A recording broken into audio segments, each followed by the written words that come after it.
Asuna be Hey your friends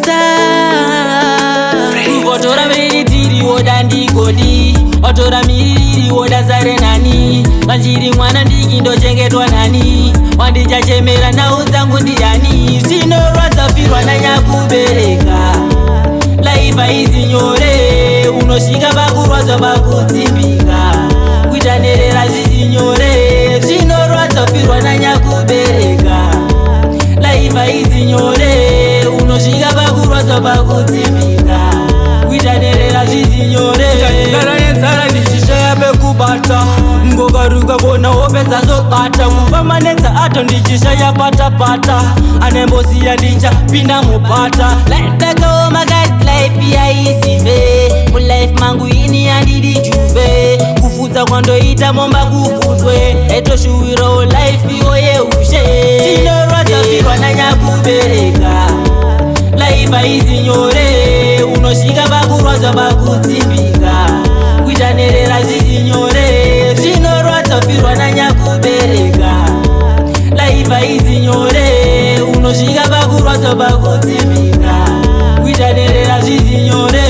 Tandikatazo nyika pano ini ndajishaya Panu yose ndita chero zavakaya Kushika pane vamwe anti ndindatsara Andiziye mosa ere kutambura nenzara Iche nguva yangu ndati ichasvikariniko Ndatswa nekutambura Ndati nguva yangu ichasvikariniko Ndatswa nekutambura Sino rwadza firwa na nyakubereka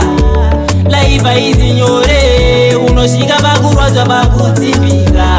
Kuitanerera zizi nyore Sino rwadza firwa na nyakubereka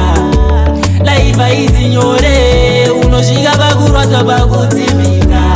Kuitanerera zizi nyore Ndaranenzara ndichisha kubata Ngogaruga bona opeza zopata Kuvamanenza ato ndichisha ya pata Anembozi ya ndicha pinda mupata Life like oh my God, life ya easy be Mu life mangu ini ya ndidi juve Kufuza kwando ita momba kufutwe Eto shuwiro life yoye ushe Sino rwaza firwa na nyakubereka